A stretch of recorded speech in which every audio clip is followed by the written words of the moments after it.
गानचतुराय गानप्राणाय गानान्तरात्मने गानोत्सुकाय गानमत्ताय गानोत्सुकमनसे गुरुपूजिताय गुरुदैवताय गुरुकुलस्थायिने गुरुविक्रमाय गुह्यप्रवराय गुरवे गुणगुरवे गुरुदैत्यकलक्षेत्रे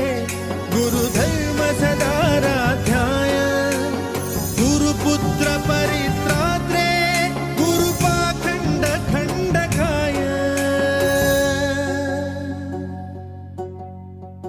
गीतसाराय गीततत्त्वाय गीतगोत्राय धीमहि गूढगुल्फाय गन्धमत्ताय गोजयप्रदाय धीमहि